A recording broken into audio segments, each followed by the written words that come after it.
آیا اس فیصلے میں یہ لکھا تھا کہ نبی کی بیٹی ہم جگیر واپس کرنے کے لیے تیار تھے، تحریر آپ کی ٹھیک تھی لیکن گواہیاں مکمل نہیں تھی۔ مقدمہ سنیے گا، مجھے مجبور نہ کیجئے گا، میں فضائل پڑھنے رہا ہوں، جذبات پہ قابو رکھیے گا۔ تیری گواہیاں نصاب شہادت مکمل نہیں۔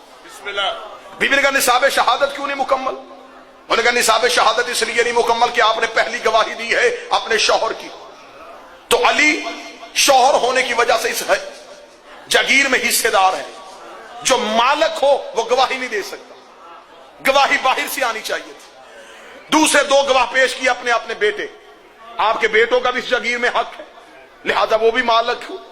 چوتھی گواہی ہم قبول کرنے کے لیے تیار تھے لیکن کیونکہ تیرے بابا کی شریعت ہے کہ اگر عورت مرد کے مقابلے پہ گواہی دے گی تو دو عورتوں کی گواہی ایک مرد کے مقابلے پہ مانی جائے گی، لہذا عورت ایک تھی، اس کے ساتھ دوسری عورت کوئی نہیں تھی، لہذا نصاب شہادت مکمل نہیں۔ تحریر قبول کر سکتے تھے اگر گواہیاں مکمل ہوتی۔ کیا کہنے نبی کی بیٹی، نبی نے تحریر واپس لے لی، نبی کی بیٹی نے گواہیاں نہیں بدلی۔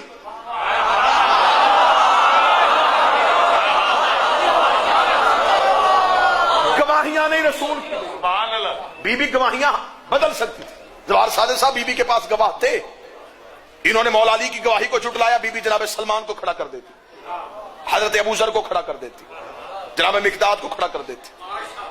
بی بی نے مقدمہ واپس لے لیا، گواہ نہیں بدلے۔ اب گواہ کیوں نہیں بدلے تھے یہ مقدمہ سننا۔ گواہ بی بی نے اس لیے نہیں بدلے کہ قرآن کی اعتبار سے فقہ کا قانون ہے، اگر کوئی کسی مومن کو جھوٹا کہے تو وہ بن جاتا ہے فاسق۔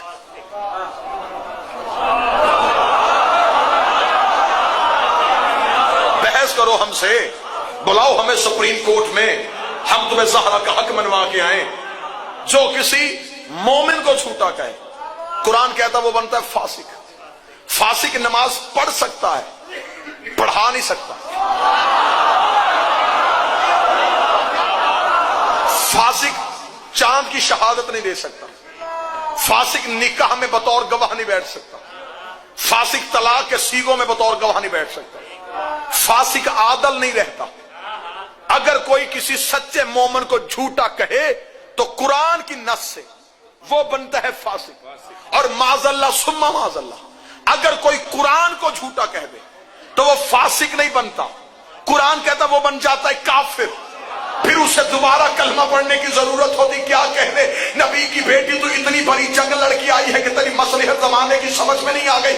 بی بی نے گواہیاں پیش کر کے گواہیاں واپس لے لی، بی بی گواہیاں بدل سکتی تھی، نبی کی بیٹی نے گواہیاں نہیں بدلی۔ بی بی نے فرمایا گواہیاں اس لیے نہیں بدلیں کہ تو نے علی کی گواہی کو جھٹلایا ہے، اور میرے بابے کی حدیث ہے القرآن مع علی و علی مع القرآن، قرآن علی کے ساتھ ہے، علی قرآن کے ساتھ ہے۔ تو نے حسن حسین کو جھٹلایا ہے، حسن حسین بھی قرآن کے وارث ہے۔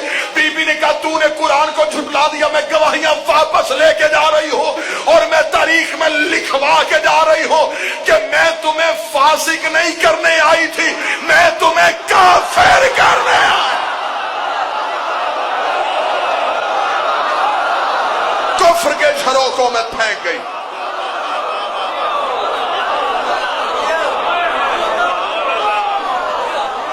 میں تمہیں دوبارہ تمہارے دین پہ پلٹانے کے لیے آئی تھی۔ بی بی نے کہا مقدمہ واپس۔